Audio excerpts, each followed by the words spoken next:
সিলেট উসমানী আন্তর্জাতিক বিমানবন্দরে flight operation শুরু করেছে দেশের নতুন বেসরকারি এয়ারলাইন্স এয়ার এস্ট্রা।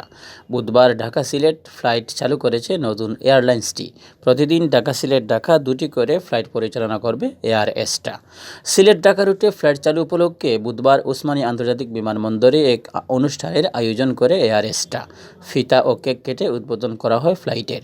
এ সময় উপস্থিত ছিলেন এয়ার এস্ট্রার প্রধান নির্বাহী কর্মকর্তা ইমরান আসিফ, উসমানী আন্তর্জাতিক বিমানবন্দরের পরিচালক মোহাম্মদ হাফিজ আহমদ এবং সিলেট জেলা প্রেসক্লাবের সাবেক সাধারণ সম্পাদক, বাংলাদেশ প্রতিদিনের নিজস্ব প্রতিবেদক শাহদিদার আলম চৌধুরী নোবেল। ফ্লাইটের আগে যাত্রীদের ফুল দিয়ে স্বাগত জানান এয়ারলাইন্সটির সিলেট অফিসের কর্মকর্তারা। এয়ার এস্ট্রা সিলেট উসমানী আন্তর্জাতিক বিমানবন্দরের ব্যবস্থাপক মোহাম্মদ সাদিক মিয়া জানান, বুধবার বিকেল ৩টায় ঢাকা থেকে ৬৬ জন যাত্রী নিয়ে সিলেট আসে উদ্বোধনী ফ্লাইট। এরপর বিকেল ৩:৩০টায় ২৬ জন যাত্রী নিয়ে ঢাকার উদ্দেশ্যে সিলেট ত্যাগ করে ফ্লাইটটি। এয়ার এস্ট্রা সূত্র জানায়, প্রতিদিন বেলা ২টা ১০ মিনিট ও রাত ৮টায় ঢাকা থেকে সিলেটের উদ্দেশ্যে ফ্লাইট ছাড়বে, আর সিলেট থেকে ঢাকার উদ্দেশ্যে ছেড়ে যাবে বিকেল ৩:৩০টা ও রাত ৯টা ২০ মিনিটে।